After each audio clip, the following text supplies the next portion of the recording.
सुवर्णालंकार, पुष्पमाला, तुळशीमाळा घालून विठ्ठलाची धूपदीप नैवेद्य अर्पण करून ही आरती करून महापूजा संपन्न झाली आहे. त्याची थेट दृश्य आपण TV9 मराठीच्या माध्यमातून महाराष्ट्रातल्या दर्शकांपर्यंत पोहोचवतोय. आणि ही पूजा संपन्न झाल्यानंतर आता लगेचच इतर भाविकांना देखील दर्शन मिळणार आहे. 15 ते 20 लाख वारकरी सध्या पंढरपुरात आहेत. पहाटेच्या वेळी विठ्ठलाची ही महापूजा आषाढी एकादशीच्या निमित्तानं संपन्न झालेली आपण बघितली.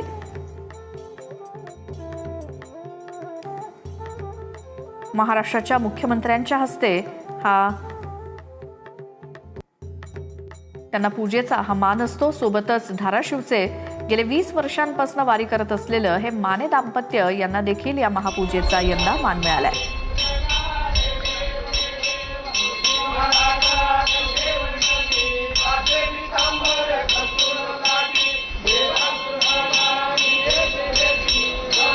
चला पंढरी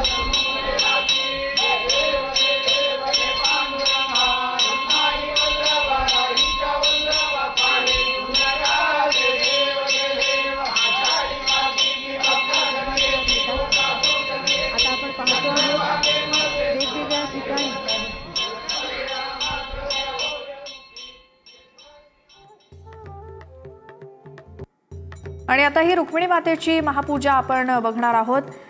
विठुरायानंतर आता रुक्मिणी मातेच्या महापूजेला सुरुवात होतीये. आषाढ महिना सुरू झाला की वारीच्या कार्यक्रमांना, आषाढीच्या कार्यक्रमांना पंढरपुरात सुरुवात होते.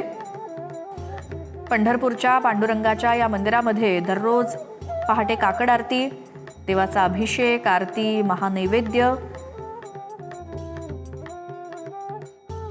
असा हा नित्य कार्यक्रम असतो. आणि एकादशीच्या दिवशी दर्शनासाठी तर भाविकांना 24 तास रांगेमध्ये थांबावं लागतं. आषाढी वारीला संतांच्या पालख्या पंढरपुरात पोहोचल्या की वारी संपली असा एक सर्वसाधारण समज असतो. पण वारीचा मुख्य दिवस जो असतो तो म्हणजे आषाढी एकादशी.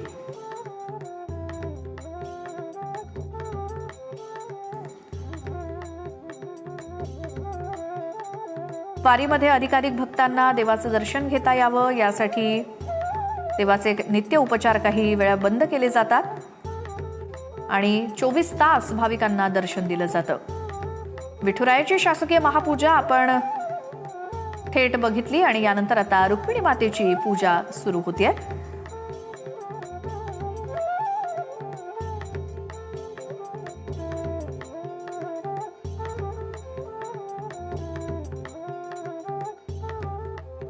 पंढरपुरामध्ये आलेल्या पालख्या या 5 दिवस मुक्कामी असतात. काल दशमीपासून ते चतुर्दशी असा 5 दिवस पालख्यांचा मुक्काम हा पंढरपुरातच असतो. आणि आज त्यातला महत्त्वाचा दिवस तो म्हणजे एकादशीचा.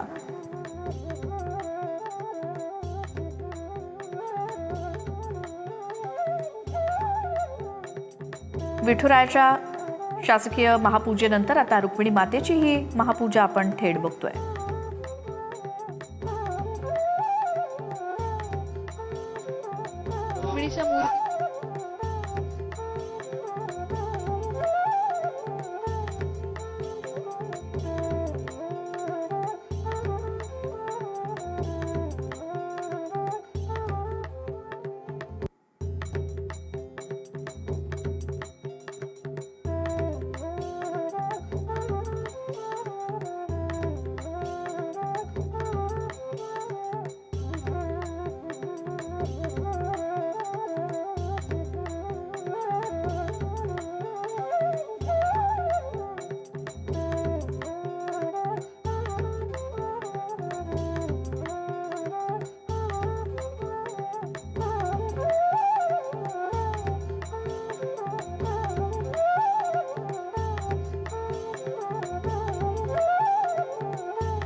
रुक्मिणी मातेच्या या काळ्या पाषाणातील मूर्तीला अभिषेक केला जातोय आणि आता या महापूजेला सुरुवात होते. विठुरायाच्या महापूजेनंतर आता रुक्मिणी मातेची ही महापूजा